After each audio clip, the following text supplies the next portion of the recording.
Very good morning. आज हमको बात करनी है एक नया टॉपिक, नया चैप्टर है जिसका नाम है आपका interpretation of statutes.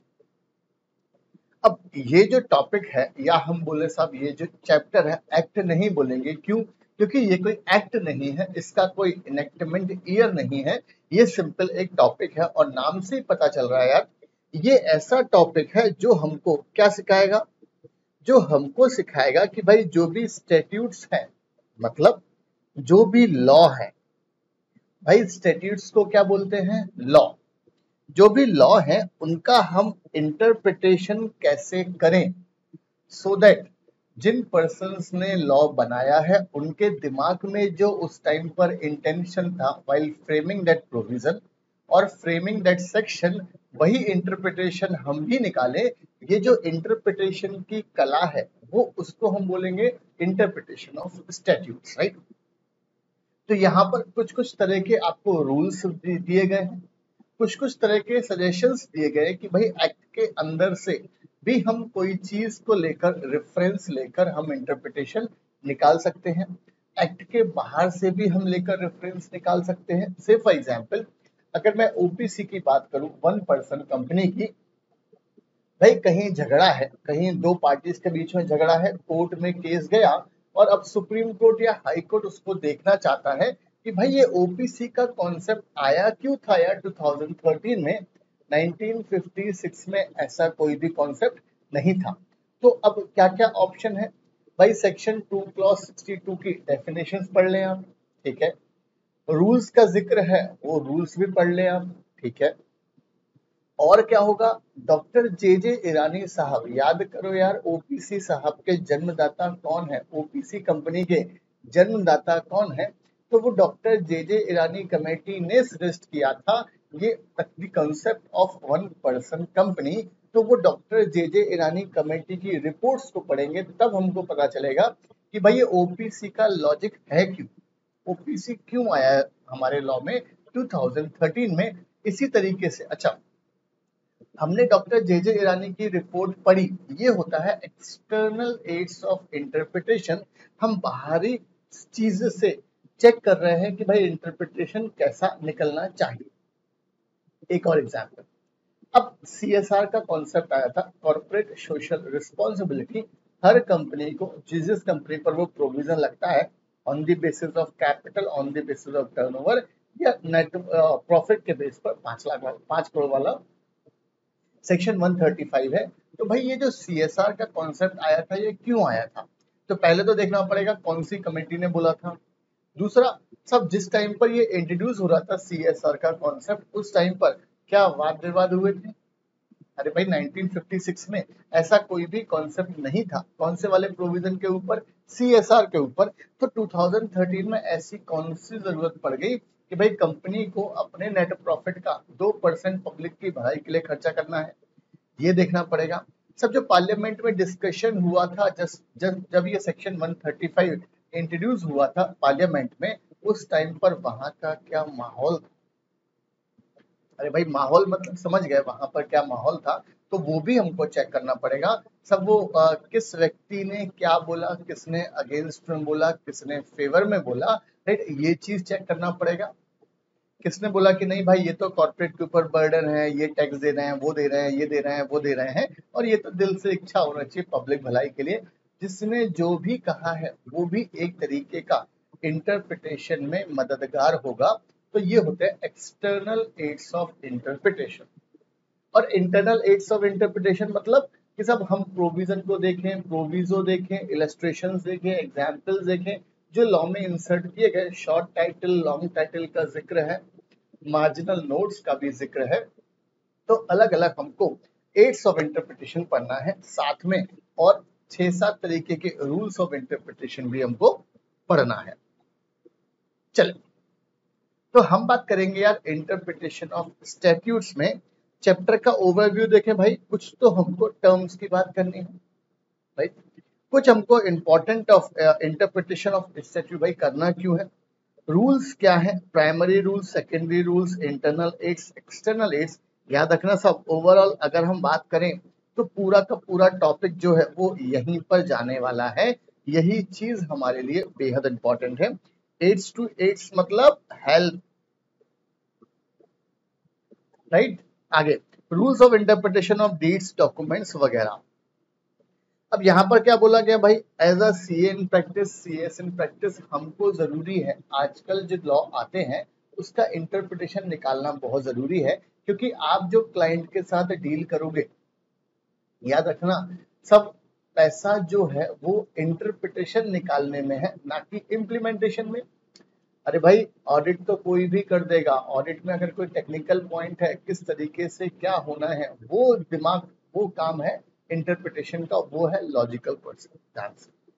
So introduction, as a chartered accountant in practice or in service, you will be required to read various laws. अरे भाई मत पूछो कौन कौन से लॉ हमको पढ़ने पड़ते हैं, and statutes.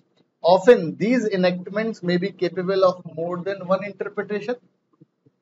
हो सकता है भाई इमूवेबल प्रॉपर्टी की डेफिनेशन ट्रांसफर ऑफ प्रॉपर्टी में अलग दी है, जनरल क्लॉजेज एक्ट में अलग डेफिनेशन दी है, कौन सी लगेगी सब वो हमको देखना है इनकम टैक्स में। तो ये बड़ी समस्या आ जाती है कभी कभी कि भाई कौन सी रेलिवेंट है, किसको एक्सक्लूड करें किसको इंक्लूड करें हम, तो ये चीज बहुत इंपॉर्टेंट है, राइट। इनकम टैक्स में पर्सन डिफाइंड है, जनरल क्लॉजेज एक्ट में भी पर्सन डिफाइंड है, भाई किसको फॉलो करना है, सब इनकम टैक्स को फॉलो करना है। Express mention of one thing exclude other, वो प्रोविजन है। चलो, often these enactments may be capable of more than one interpretation. ये enactment जो है, ये law है, सब एक से ज्यादा interpretation की बात करते हैं। It is in this context that awareness of interpretation as a skill, ये एक क्या है, एक कला है, एक स्किल है, और ये बहुत रेलिवेंट है। याद रखना साहब, बहुत बड़ी बड़ी कंपनीज में बड़े बड़े इंटरप्रिटेशन धुरंधर बैठे हैं, याद रखना इंटरप्रिटेशन ही जिंदगी है, वही इंपॉर्टेंट है। कोर्ट करती क्या, इंटरप्रिटेशन तो करती है। अरे भाई दो लोगों के बीच में केस गया, दो लोगों के बीच में केस गया, अब कोर्ट कोई अपने मन से नहीं बोलेगा ठीक है एक काम करो इसको फांसी पे टांग लो, इसको 5 लाख रुपए दे दो ना, ऐसा नहीं होगा। कोर्ट क्या करती है, वो जो डिस्प्यूट है उस डिस्प्यूट को लॉ की नजर से पढ़ती है कि भाई लॉ में क्या प्रोविजन है, वो सबसे ज्यादा, वही तो इंटरप्रिटेशन है भाई। और वकील साहब उसी पे बात करते हैं। This chapter will enable to understand certain rules of interpretation as well as various internal and external aids to interpretation. We will also discuss the art of interpreting deeds, documents. This study relates to interpretation of statute, deed, document. So it is necessary that we should understand these terms as denoted below. पहला statute. First word कौन सा है यार, statute.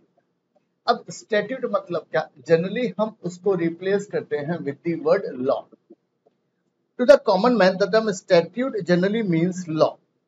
सामान्यतः statute is equals to law, regulation of various kinds irrespective of the source from which they emanate, right. हम बहुत सारे law को स्टैट्यूट्स बोलते हैं। The word statute is now synonyms with an act of parliament. अगर कोई parliament में act पास हुआ है तो हम उसको क्या बोलते हैं, स्टैट्यूट बोलते हैं। ब्रॉडली स्पीकिंग, इंपॉर्टेंट लाइन है एग्जाम में आपको लिखनी है, it is a written law that the legislature establishes directly. ये एक रिटन लॉ है तो हम क्या बोलेंगे इसको, स्टैट्यूट। मैक्सवेल ऑथर है, defines statute as the will of the legislature. Statute क्या है, तो भाई स्टैट्यूट जिस व्यक्ति ने लेजिस्लेशन बनाया है, जिस व्यक्ति ने लॉ बनाया है, उस व्यक्ति की इच्छा को उस व्यक्ति की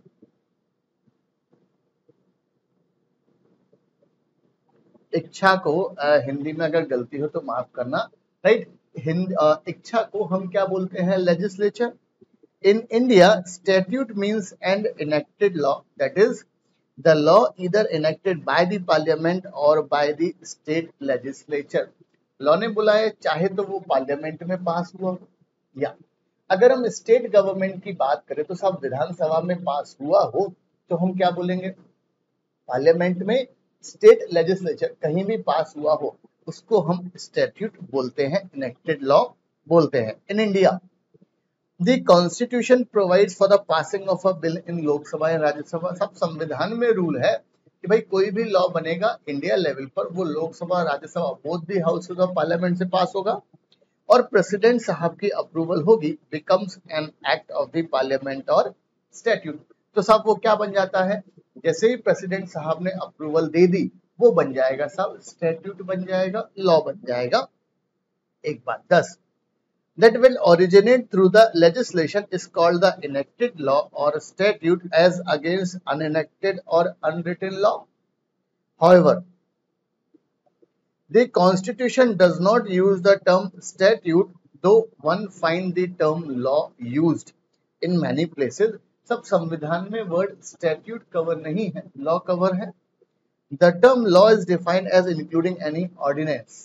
लॉ में क्या शामिल है, ऑर्डिनेंस शामिल है, ऑर्डर शामिल है, बायलॉज शामिल है। भाई बायलॉज मतलब इंटरनल रूल्स, रूल्स शामिल होते हैं, regulations, notification and the like. इसी नेचर का और भी कोई चीज है, कोई कोर्ट ने केस दिया है वो भी शामिल होगा। In short statute signifies written law as against the unwritten law. तो भाई इन शॉर्ट अगर हम बोले तो स्टैट्यूट क्या है, written law of the legislature है। सब जिन्होंने लॉ बनाया है उनकी जो इच्छा है उसको राइटिंग में हमने लिख दिया तो हम क्या वर्ड बोलेंगे, statute. Document generally understood a document is a paper. Document क्या है भाई, एक पेपर है। और अदर मटेरियल थिंग, मटेरियल मतलब इंपॉर्टेंट बात करी हमने, that giving information, proof, evidence of anything। तो हम क्या बोलेंगे उसको, डॉक्यूमेंट। मटेरियल इंपॉर्टेंट शब्द है। the law defined document is a more technical form। Law में मटेरियल जो डॉक्यूमेंट वर्ड है उसको टेक्निकल फॉर्म में डिफाइन किया गया। Section 3 of the Indian evidence act 1872, जो 1872 इंडियन एविडेंस एक्ट है हमारे पास, वो बोलता है document means any matter expressed. आपने किसी भी मुद्दे को डिस्क्राइब किया है, बताया है, upon any substance by means of letter, figures, marks, or by more than one of those means intended to be used or which may be used for the purpose of recording that matter। याद रखना सबसे ज्यादा important चीज क्या है, आपने कोई भी चीज बताई है, चाहे लेटर के फॉर्म में हो, चाहे मेमो के फॉर्म में हो, चाहे डॉक्यूमेंट हो, चाहे फिगर्स के फॉर्म में हो, चाहे कोई पर्टिकुलर सिग्नेचर सिंबल्स के फॉर्म में हो, कुछ भी हो, बट वो हमें अल्टीमेट ऑब्जेक्टिव क्या है भाई, उस पर्टिकुलर मैटर को हमको कहीं पर लिखना है, लिख कर रखना है, रिकॉर्डिंग ऑफ दैट मैटर, उसको हम डॉक्यूमेंट बोलते हैं। Example, writing in is a document, any words printed, photographed are document। section 3 subsection 18, sorry, clause 18 of GCA 1897 states that the term document shall include any matter written, expressed, described upon any substance by means of letter, figures, marks, or by more than one of those means which is intended to be used or which may be used for the purpose of recording this matter। इसको हम क्या बोलेंगे यार, ये है हमारा document. Generally document comprises of following 4 element. Document में कितने एलिमेंट होते हैं, 4। पहला मैटर, दूसरा रिकॉर्ड, तीसरा सब्सटेंस और चौथा मीन्स। याद रखना ये 4 एलिमेंट तो होना ही चाहिए डॉक्यूमेंट में। पहला, अरे भाई आप कोई भी चीज अगर मटेरियल चीज को लिख रहे हो तो कोई ना कोई वर्ड होगा, कोई ना कोई सेंटेंस होगा, किसी ना किसी चीज के बारे में लिख रहे हो तो मैटर होना चाहिए, उसको हम मैटर को रिकॉर्ड करेंगे, लिखेंगे। सब्सटेंस जो भी होना चाहिए वो इंपॉर्टेंट चीज होना चाहिए जिसमें इंटेलेक्चुअल इन्वॉल्व हो, और मीन्स मतलब तरीका। चले चारों शब्द डिफाइन है। Method, this is the first element, it usage with the word any shows that the definition of document is a comprehensive। अगर किसी डेफिनेशन में वर्ड लिखा है एनी, ANY, तो हम क्या बोलेंगे, कि भाई डॉक्यूमेंट, ये डेफिनेशन बहुत वाइड है, बहुत कॉम्प्रिहेंसिव इंफॉर्मेशन है, बहुत कॉम्प्रिहेंसिव डेफिनेशन है। ये होता है concept record. This second element must be certain mutual mechanical device employed on the substance. It must be by writing, expression or description. ये होता है रिकॉर्ड का। Substance. This is the third element on which a mental or intellectual elements comes to find a permanent form. सब आपके दिमाग में कोई विचार है, उस विचार को आपने पेपर पे लिख दिया, that is called substance. Means this represents fourth element by which such permanent form is acquired, and those can be letters, any figures, mark, symbol which can be used to communicate between दो person के बीच में जो communication में काम आता है, that is called means, right? तो हमारे डॉक्यूमेंट को, अगर किसी भी चीज को हमको डॉक्यूमेंट बोलना है, उसमें ये चार चीजें होना चाहिए। पहला, मैटर, MRSM, मतलब ये अगर हम बोलें साहब, अगर इसको हम मिसेज एम लिखें तो भी सिंपल है यार।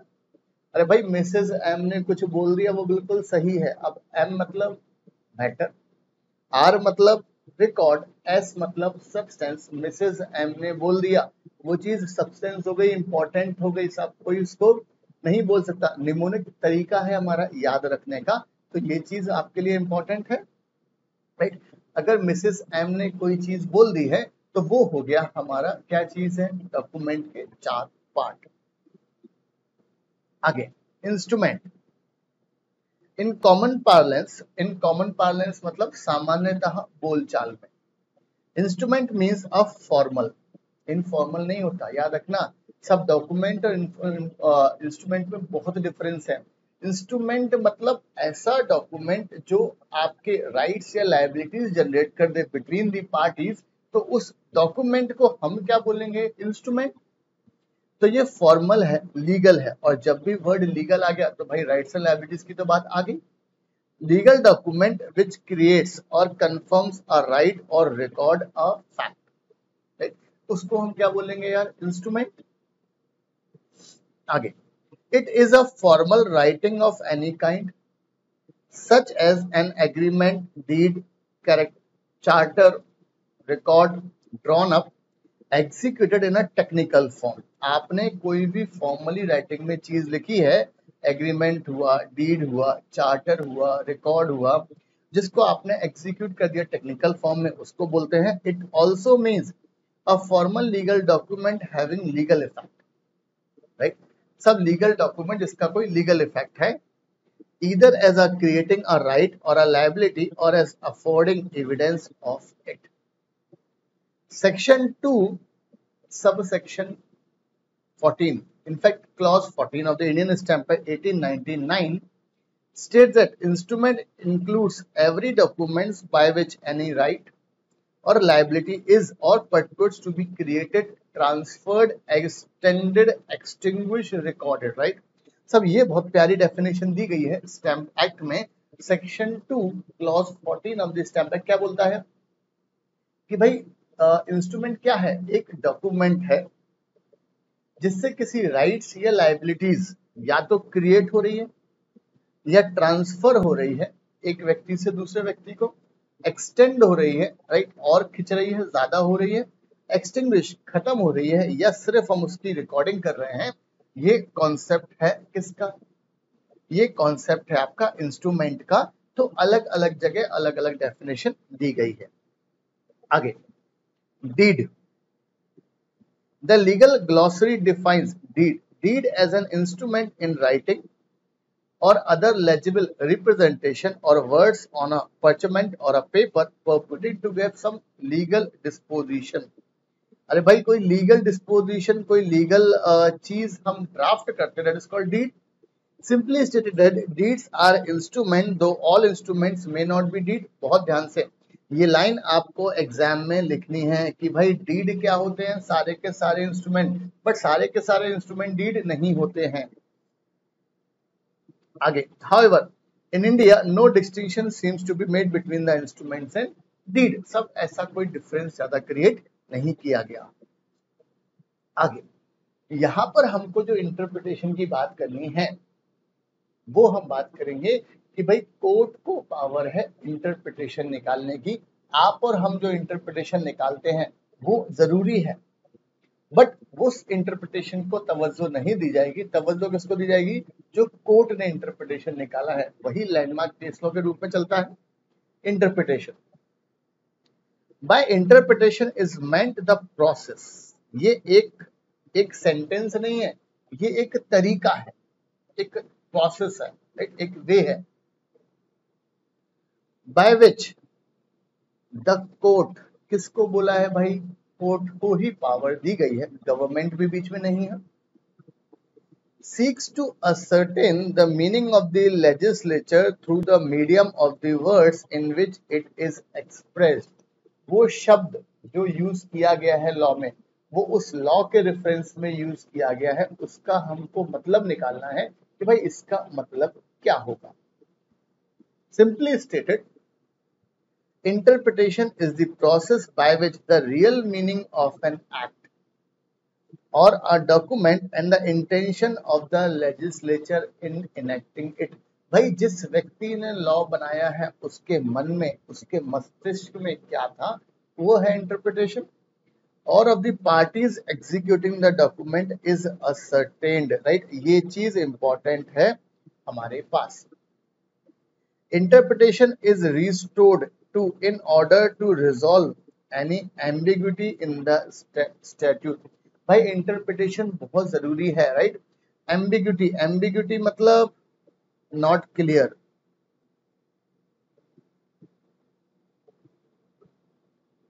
बराबर है, कोई ना कोई कंफ्यूजन है। इट इज एन आर्ट, ये क्या है? एक कला है। अरे भाई इंटरप्रिटेशन सच में एक कला है, हर कोई व्यक्ति इंटरप्रिटेशन नहीं निकाल पाता। देखो निकाल सब लेते हैं, सही इंटरप्रिटेशन की बात करेंगे अब, right. So interpretation is an art of finding out the true sense of words, that is to say the sense in which the author intended to convey the subject matter. किस तरीके से subject matter को author ने convey किया है, this is the art. अब आगे बताया सब difference between interpretation and construction के बीच में। It would also be worthwhile to note that at the stage itself, the difference between the term interpretation and construction, while more often दोनों लगभग same तरीके से यूज होते हैं, interchangeably यूज होते हैं, to denote a process adopted by the courts to ascertain the meaning of the legislature. From the words with which it is expressed, these two terms have different connotation. ये शब्दों का अलग अलग मतलब है, meaning. Interpretation is an art of ascertaining the meaning of the words and the true sense in which the author intended they should be understood. Law ने बोला interpretation एक आर्ट है। जिस व्यक्ति ने लॉ बनाया है, राइट, उस व्यक्ति के मन में, उस व्यक्ति के मस्तिष्क में क्या चल रहा था while framing that provision और सेक्शन, हमको वो पकड़ना है, ये इंटरप्रिटेशन है। कंस्ट्रक्शन मतलब क्या होता है यार? It is drawing of conclusion, और उस स्टैट्यूट से हम कंक्लूजन पर पहुंच गए। मतलब पहले इंटरप्रिटेशन होगा, बाद में क्या होगा? शब्द कंस्ट्रक्शन आएगा, अगर हम लॉजिकल देखें तो। It is the drawing of conclusion from a statute that lie beyond the direct expression of word used therein. सब कंस्ट्रक्शन मतलब सब डायरेक्टली नहीं दिख रहा है वहां पर, बट हमने कंक्लूड करा है कि भाई ये देखो दो सेक्शन में ये है और दोनों को मिलाकर इंटरप्रिटेशन ये निकल गया सब, वो क्या है आपका? Construction. Court rules, where the court adheres to the plain meaning of the language used by the legislature, तो हम क्या बोलेंगे? Interpretation. where the meaning is not clear, अगर मीनिंग क्लियर नहीं है तो हम वर्ड क्या यूज करेंगे? कंस्ट्रक्शन, क्योंकि दिमाग से आपने वो चीज को बनाया है। अरे भाई सामने दिख रहा है तो इंटरप्रिटेशन, और आपने और ज्यादा दिमाग लगा दिया, it is called construction. Where the meaning is not plain, अगर मीनिंग प्लेन नहीं है, the court has to decide whether the wording was meant to cover the situation before the court. क्या सिचुएशन कोर्ट के सामने आ रही है? Here the court would be resorting to construction, यहाँ पर कोर्ट क्या करेगी? कंस्ट्रक्शन को यूज करेगी, इंटरप्रिटेशन के आगे जाकर उसका मतलब ड्राइव करेगी, कंक्लूजन ड्राइव करेगी, ये होता है कंस्ट्रक्शन। सिंपल लैंग्वेज में बोले यार, जो चीज लिखा है आप उसको पढ़कर बता रहे हो, it is called interpretation. But अगर जो चीज नहीं लिखी, जहां पर कोई कंफ्यूजन है और आप उस चीज का कंक्लूजन तक पहुंच रहे हैं, it is called construction. In practice construction includes interpretation, obviously यार, क्योंकि भाई कंस्ट्रक्शन बाद में आएगा, पहले इंटरप्रिटेशन आएगा, तो हम बोले ये बड़ा है, कंस्ट्रक्शन वाइडर है, and it includes interpretation also, and the terms are frequently use synonym. हम कैसे यूज करते हैं? नॉर्मली सिनोनिम ही यूज करते हैं। चलिए अब आगे बात करें rules of interpretation oblique construction की। ध्यान से, over a period certain rules of interpretation construction have come to well recognize. However, these rules are considered as a general only, guides only, and are not flexible. ये कोई fix rule नहीं है, एक एक एक आपको गाइड दे रहा है, एक आपको सलाह देता है। These rules can be broadly classified into primary rules of interpretation, secondary rules of interpretation. हम बात करेंगे सबसे पहले प्राइमरी रूल्स ऑफ इंटरप्रिटेशन में पहला रूल है रूल ऑफ लिटरल कंस्ट्रक्शन। सबसे पहला रूल कौन सा है? Rule of literal construction. बहुत ध्यान से, the first and primary rule of construction is that the intention of the legislature must be found in the words used by the legislator itself. अरे भाई, अब हम बात करें वन पर्सन कंपनी, ओपीसी में क्या वर्ड यूज करा? अरे भाई, ओपीसी में क्या वर्ड यूज करा? One person company. बट अगर हम थोड़ा सा जाएं सब सेक्शन 2 क्लॉज 62 में, ओपीसी में ये शब्द यूज है। लॉजिकल देखें साहब, ओपीसी में पर्सन तो दो होते हैं एक समय पे। अरे भाई, एक तो होता है सोल मेंबर और एक होता है इसका नॉमिनी। लॉजिकल है, इसका क्या होना चाहिए साहब? वन मेंबर कंपनी होना चाहिए। अरे ये सेक्शन का नाम क्या होना चाहिए? वन मेंबर कंपनी, क्योंकि ओपीसी में हमेशा एक वक्त पर एक ही मेंबर रहता है, राइट? इससे ज्यादा मेंबर नहीं होता। बट ठीक है, लॉ ने अगर पर्सन यूज किया है तो पर्सन मतलब हम मेंबर की बात करेंगे।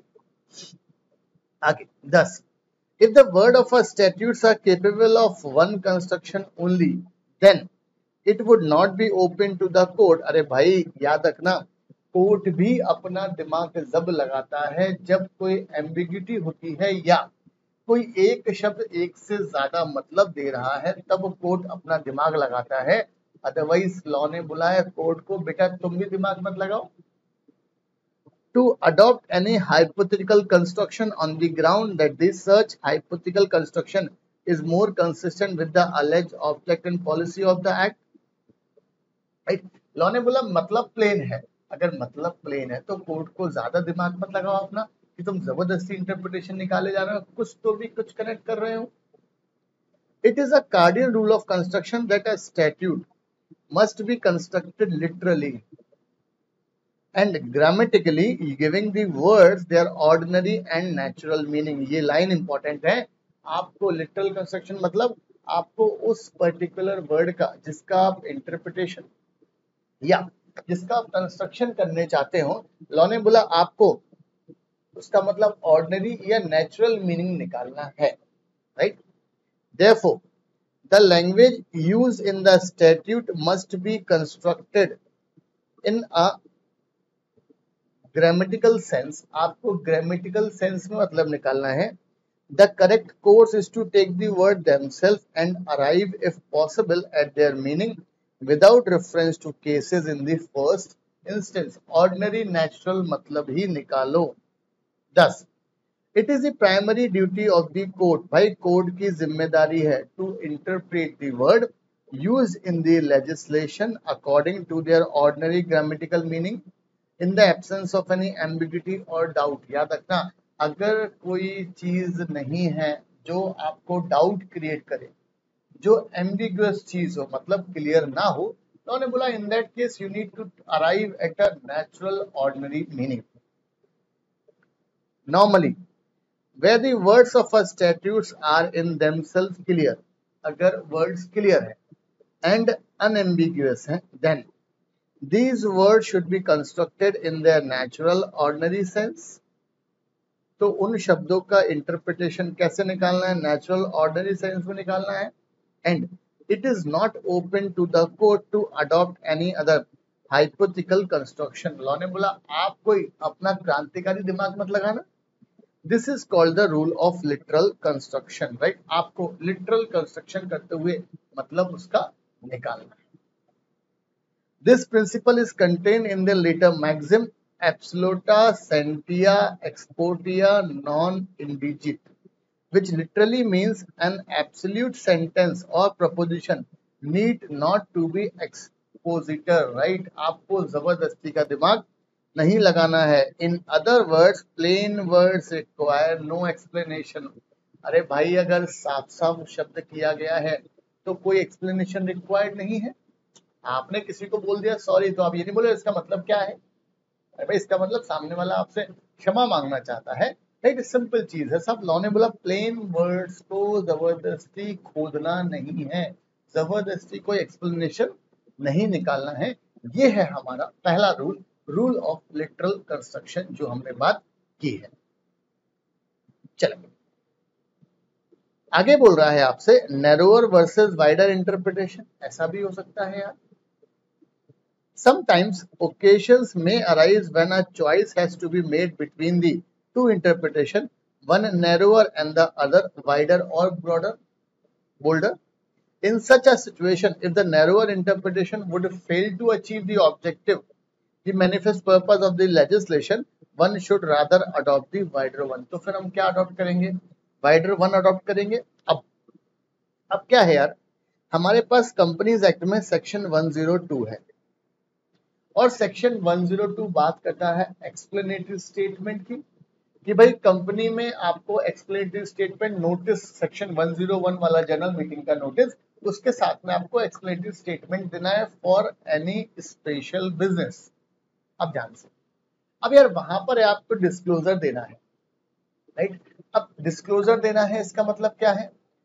अगर कोई डायरेक्टर है और आपका किसी भी तरीके का डिस्क्लोजर है आपके रिलेटिव का, रिलेटिव मतलब आपका, आपके पेरेंट्स का, आपके बच्चों का, आपके ब्रदर सिस्टर का, वही सेक्शन 2 क्लॉज 77 में जो रिलेटिव की डेफिनेशन है. तो लॉ ने बोला किसी का भी कोई इंटरेस्ट है तो वो इंटरेस्ट आपको बताना है. हम ये बात करते हैं सेक्शन 102 में.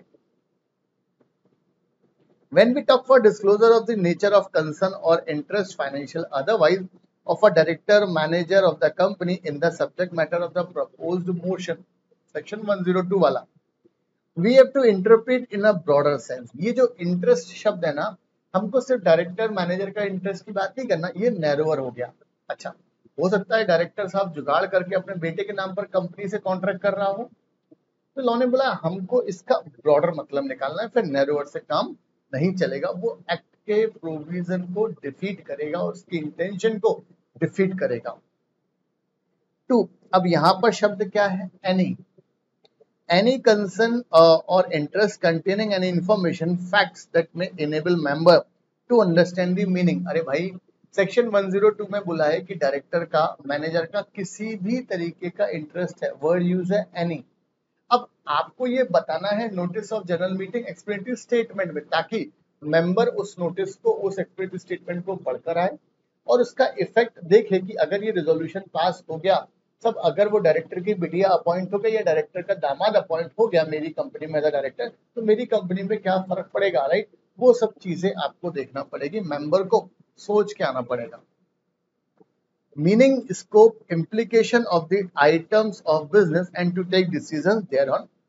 What is required as a full and frank disclosure required है, without reservation, suppression, as for instance, where a son, daughter, father, mother, brother, sister is concerned in any contract or a matter, the shareholder ought fairly to be informed of it and the material facts disclosed to them Here a restricted narrower interpretation would defeat the very purpose of the disclosure. यहाँ पर अगर हमने narrower interpretation निकाला तो हो सकता है वो उस एक्ट के पर्पस को डिफीट कर दे.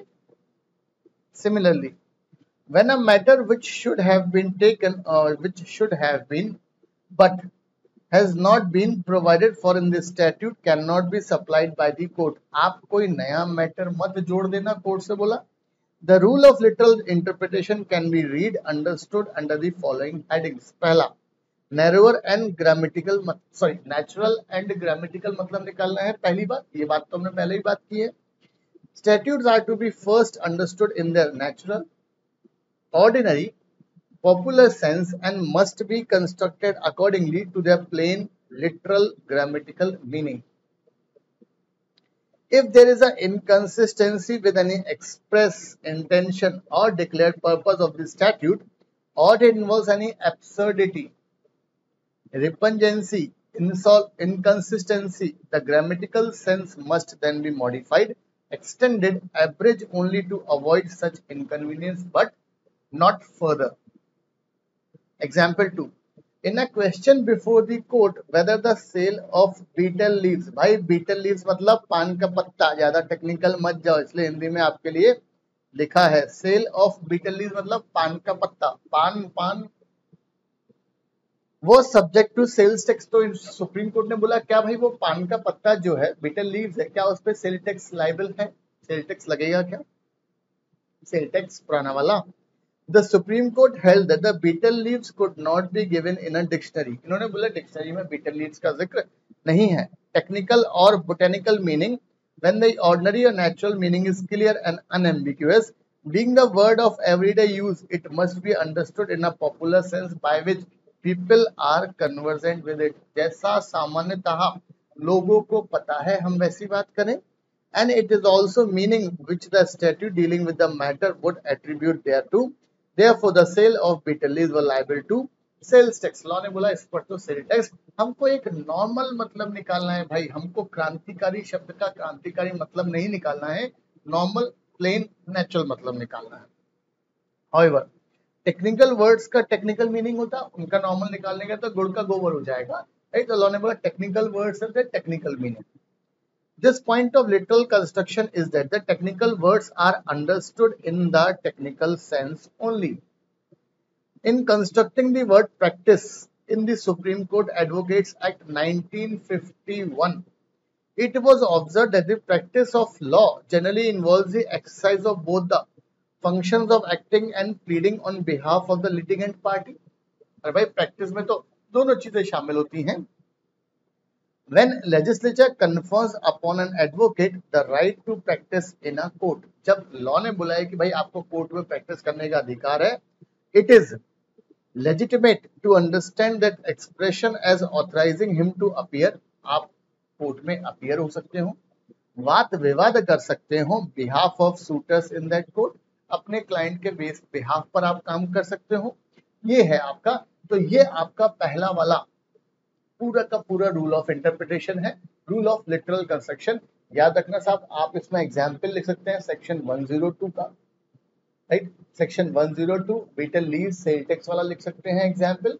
सब नैरोअर एंड बॉर्डर वाला कॉन्सेप्ट लिखना है, नेचुरल ग्रामेटिकल मतलब का निकला है, और आपको सुप्रीम कोर्ट वाला प्रैक्टिस शब्द का भी आप लिख सकते हैं. आपका एग्जाम में क्वालिटी आएगी, ये बहुत इंपॉर्टेंट है. Rule of reasonable construction. चले, रूल ऑफ रीजनेबल कंस्ट्रक्शन. अब नाम से ही लग रहा है यार रीजनेबल. अरे भाई फॉर एग्जांपल साहब हम सब्जी लेने गए और वहां पर सब्जी वाले को क्या बोलते हैं, हमने बोला भाई भिंडी क्या रेट दी है, लेडी फिंगर भिंडी क्या रेट बोले, उसने बोला 80 रुपए किलो. हम क्या बोलते हैं, रीजनेबल लगा लो यार. रीजनेबल मतलब देख लो आसपास जो मिलती हो नॉर्मली आप उसी रेट लगा लो, that's called reasonable, right. So according to this rule, the words of a statute must be constructed. अब उर्दू वाला शब्द है, right. Ut regus magis valet quem pritet,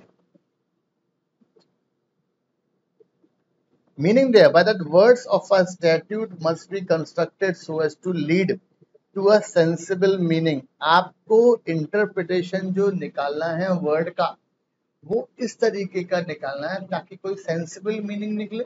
अच्छा, होता क्या है, कोई कोई लॉ में दो शब्द डिफाइन होते हैं, किसी शब्द के हो सकता है यार दो इंटरप्रिटेशन निकल रहे हैं, तो लॉ ने बोला यार दोनों इंटरप्रिटेशन निकल रहे हैं ना, तो दोनों में से जो भी रीजनेबल हो, जो सेंसिबल मीनिंग लगे हमको, वो यूज करना है। Generally the word phrases of a statutes are to be giving their ordinary meaning। Law ने बोला साहब सामान्यतः जो भी phrases यूज होते हैं उनका हम कैसा मतलब देते हैं, ordinary meaning।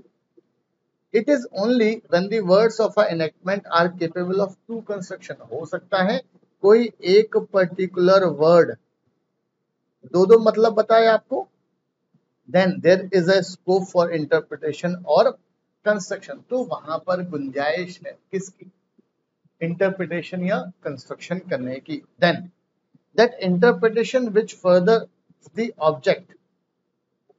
लॉ ने बोला फिर हमको इंटरप्रिटेशन वैसा करना है जो उसको बढ़ाए, can be prefer to that which is likely to defeat and impair the policy और object. Similarly when the grammatical interpretation leads to manifest absurdity. अरे भाई अगर आपने ग्रामेटिकल मतलब निकाला तो वो बहुत बेकार हो जाएगा, वो एब्सर्डिटी हो जाएगा। तो लॉ ने फॉर एग्जांपल एक वर्ड होता है प्लांट एंड मशीनरी। अब अगर इसका हम नेचुरल मतलब निकालने गए तो इसका मतलब क्या होगा, भाई कोई मशीनरी लगी है और उसके आजू बाजू यहाँ पर प्लांट है।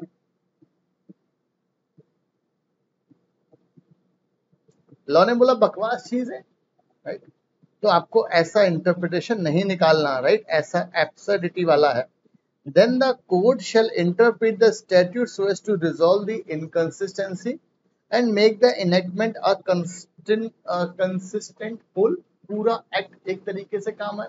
अब भाई प्लांट एंड मशीनरी पे क्या डेप्रिसिएशन लगेगा, प्लांट पे क्या लगेगा, तो लॉ ने बोला ऐसा मतलब हमको नहीं निकालना है। This principle is based on the rule that the word of a statute must be constructed reasonably। हमको शब्द का मतलब कैसा निकालना है, रीजनेबल मतलब निकालना है, so as to give effect of the enactment rather than reduce to its futility।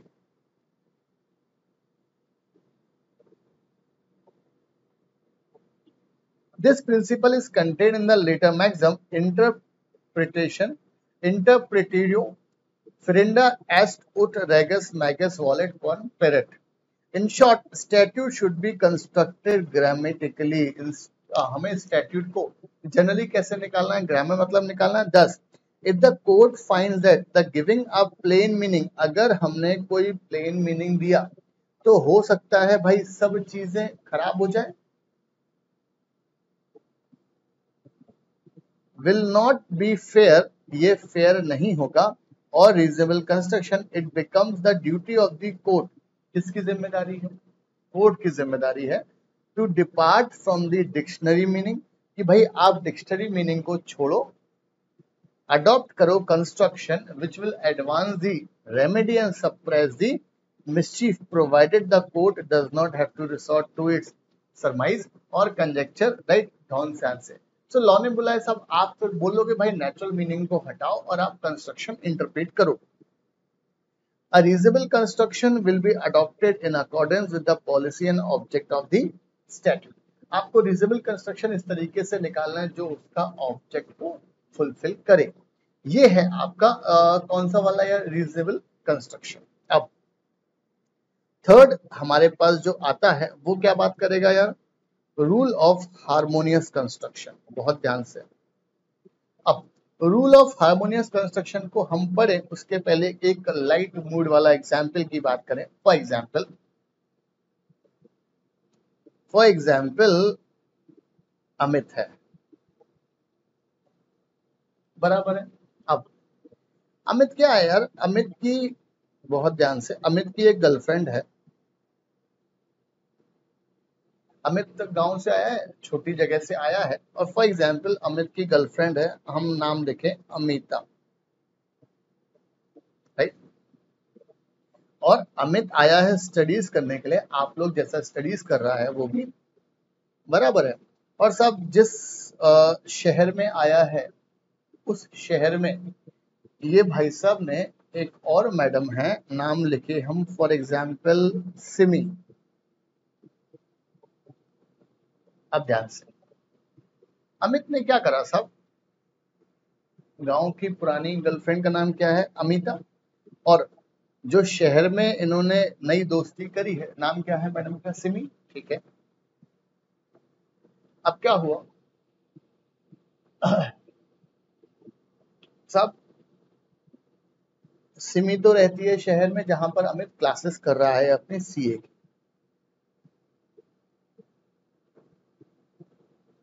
बहुत बढ़िया। सिमी ने बोला अमित यार मुझे ये कमिंग फ्राइडे को सब जो मूवी आई है यार, राइट, सब वो आर आर आर, कौन सी मूवी आई है, आर आर आर, वो मूवी मुझे देखना है। ठीक है, अमित ने बोला चलो चलते हैं पर मूवी देखने के लिए, कोई दिक्कत नहीं है। ठीक है, फिर क्या हुआ सब, थर्सडे को मतलब फ्राइडे के 2 दिन पहले, हम बोले वेनसडे को फॉर एग्जांपल, वेनसडे को अमिता का फोन आया अमित को कि यार अमित मैं आ रही हूँ साहब आपके शहर में 2 दिन के लिए घूमने के लिए। ठीक है, अमित ने बोला स्वागत है आपका, आप आ सकते हैं। ध्यान से, अब अमित ने बोला आप आ सकते हैं, आपका स्वागत है हमारे शहर में, और अमिता मैडम आ गई वेनसडे को वहां पर उसी शहर में। फॉर एग्जाम्पल हम इस खूबसूरत शहर का नाम ले जयपुर। अब ठीक है, अमिता ने बोला यार मुझे मूवी देखना है आर आर आर।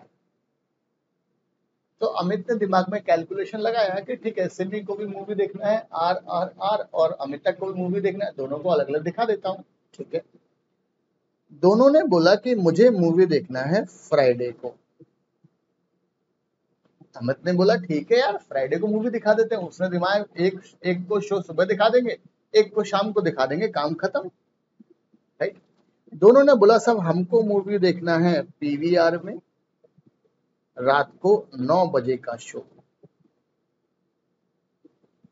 दोनों ने बोला है, अमिता एंड सिमी दोनों ने बोला है कि हमको शो देखना है पीवीआर का, और पीवीआर का शो देखना है वो भी रात को 9 बजे का, वो भी पीवीआर में उसी फ्राइडे को R R R same movie देखना है। अब अमित के दिमाग में थोड़ा सा डाउट आया। क्या डाउट आया कि भाई अगर, तो लॉ में बोला गया है अगर बाई चांस मैं पीवीआर दोनों को लेकर गया, किसको, अमिता को एंड सिमी को,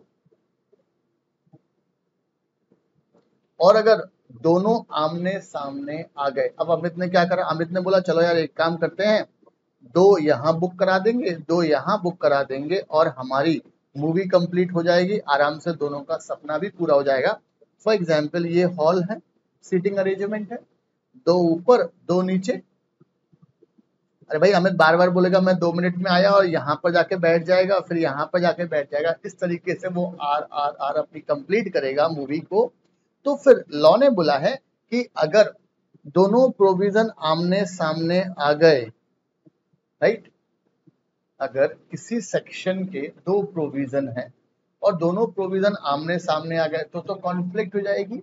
तो लॉ ने बोला आपको क्या करना है, आपको आपको मतलब अमित को जो इंटरप्रिटेशन निकाल रहा है, आपको दोनों प्रोविजन को साथ में लेकर चलना है। That is known as a harmonious construction. मेरे ख्याल से अब आपको ये कॉन्सेप्ट समझ में आया कि भाई हार्मोनियस कंस्ट्रक्शन क्या होता है।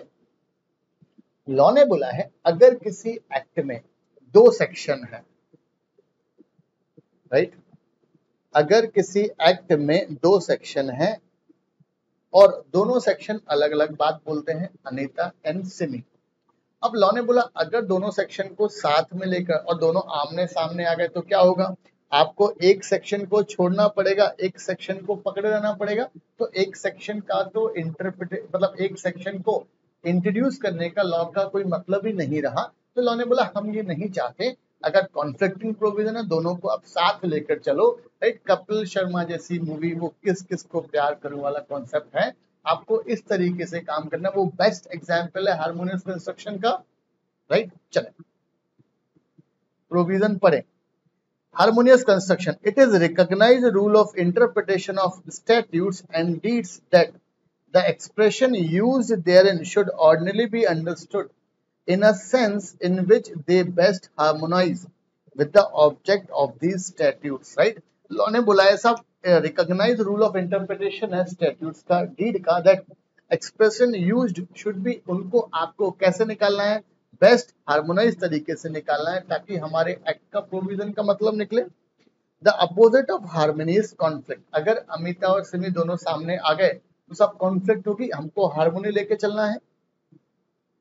10 this rule is applied when there is a conflict. ये रूल जबरदस्ती नहीं लगाना है हमको हर जगह, ये रूल कहाँ लगाना है, जहां झगड़ा होगा between two provision of statutes. Similarly, this rule comes to our aid when there is a conflict between the provisions of our statutes and the object which the legislature had in view.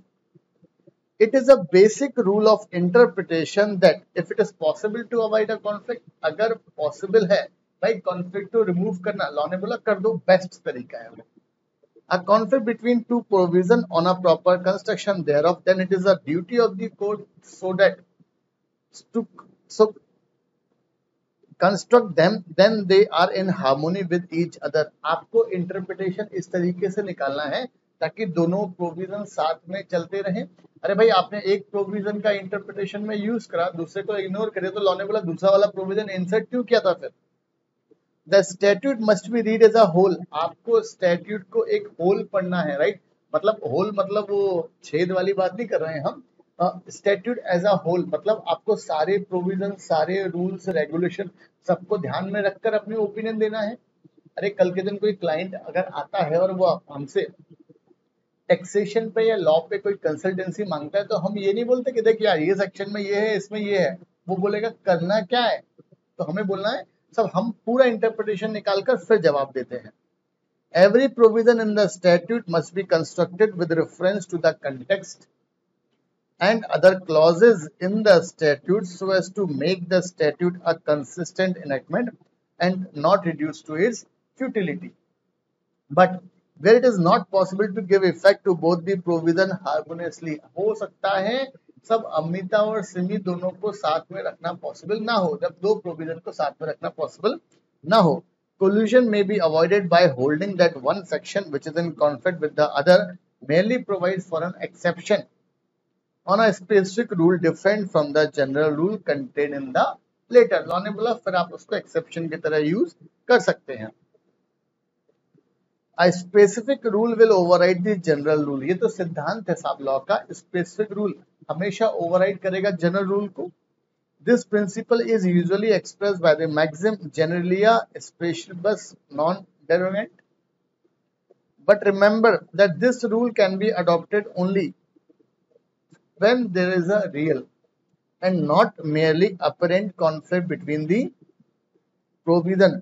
Law ने बोला rule of harmonious construction वही तभी लगाना जब वहां पर सच में झगड़ा हो, रियल झगड़ा होना चाहिए। Where the words of a statutes on a reasonable construction thereof admit of one meaning only. अगर आपने इंटरप्रिटेशन निकाला और दोनों का मतलब एक ही निकला, only then some such natural meaning will prevail. तो लॉ ने बोला वो नेचुरल मीनिंग प्रिवेल होगा। The court shall not attempt an interpretation based on equity and harmonious construction. In some cases, the statute may give a clear indication as to which provision is subservient or which overrides. This is done by the use of the term subject to, notwithstanding, without prejudice. याद रखना ये शब्द law में बहुत important होते हैं। अब भाई सब्जेक्ट टू क्या होता है? सब्जेक्ट टू मतलब, सब्जेक्ट टू का मतलब ये है कि भाई मैंने बोला यार आपकी कंपनी के फाइनेंशियल सब कुछ बढ़िया है, कोई दिक्कत नहीं है, बट सब्जेक्ट टू जो आपका स्टॉक वैल्यूएशन का जो तरीका है वो गलत है, right.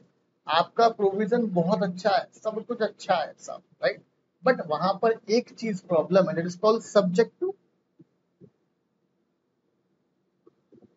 The impact of the word subject to when used in a provision is that when the same subject matter is covered by that provision. अरे भाई फॉर एग्जाम्पल हम बात करें, फॉर एग्जाम्पल यहाँ पर एक बंदा है Piyush.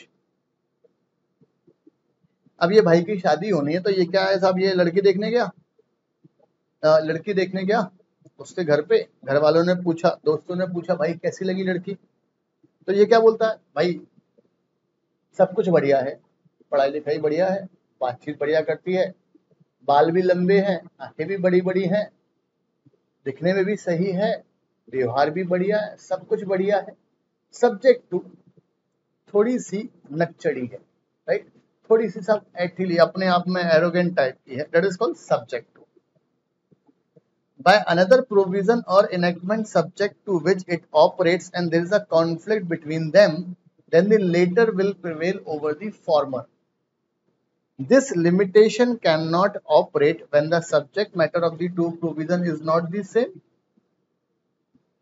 Thus, a clause that uses the word subject to is subservient to another, right? For example 13 section 2 में क्या बोला गया है, any change in the name of the company shall be subject to the provision of subsection 2, 3 of section 4. section 4 के subsection 2, 3 को भी ध्यान में रख लेना. And shall not have effect except with the approval of central government in writing. This implies that any change in the name has to be in accordance with this. आपको जब भी नाम चेंज करोगे इनका ध्यान रखना. Notwithstanding, भाई notwithstanding मतलब फॉर एग्जाम्पल सुनील है. अब सुनील क्या है भाई, सीए बन गया, बराबर है, सीए बन गया, और सुनील के घर वालों का अब क्या काम है भाई, इसकी शादी करना है, ठीक है. सब सुनील के लिए बहुत सारे ऑफर आए हैं, आलिया का ऑफर आया है, दीपिका पार्ट 2 का ऑफर आया है, वो रश्मि जो है साउथ वाली उसका ऑफर आया, पुष्पा वाली, राइट, इनका ऑफर एक्सेट्रा एक्सेट्रा का ऑफर आया है कि भाई शादी के लिए. सुनील बोलता मैं तो रूपा से शादी करूंगा, सिर्फ और सिर्फ किससे, रूपा से. ये हुआ नॉट विद स्टैंडिंग. क्या हुआ ये, नॉट विद स्टैंडिंग. सुनील ने क्या बोला, not with standing anything contained, या मैं बोल रहा हूं, उन्होंने क्या बोला साहब, आप किसी का भी नाम लो, मैं तो सिर्फ किससे शादी करूंगा, रूपा से. ये होता है not with standing. A clause that begins with the word notwithstanding anything contained is called a non-obstancy clause.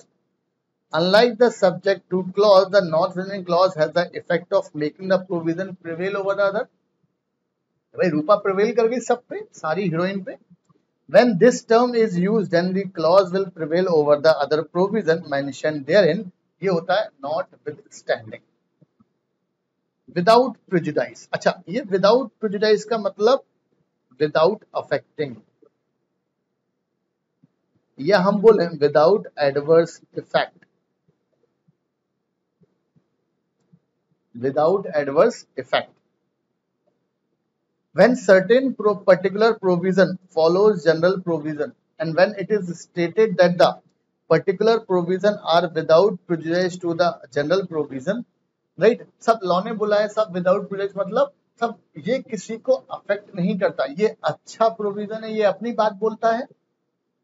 The particular provision would not restrict और circumvent the operations or generality of the other preceding general provision. In other words, the particular provision shall operate in addition to and not in derogation of the general principle. वो क्या बोलेगा, without prejudice मतलब भाई देखो यार आपने जो बोला वो सही है, बट मेरे हिसाब से ये चीज है, ये हम बोलते हैं विदाउट, मतलब ऊपर वाली बात को हम काट नहीं रहे हैं.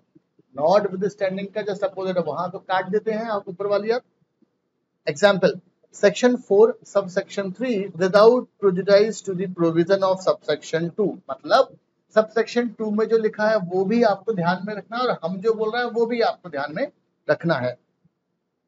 A company shall not be registered with a name which contains the name तो गवर्नमेंट वाले, this implies that while registering and deciding the name of the company as per section 4.3 provision of 4.2 भी हमको ध्यान में रखना है, right. ये है कॉन्सेप्ट, कौन सा वाला यार, subject to notwithstanding without prejudice, और ये हमारा है हार्मोनियस कंस्ट्रक्शन का रूल। एग्जाम में आ जाए, लिख कर आए, बिंदास नंबर मिलेंगे आपको।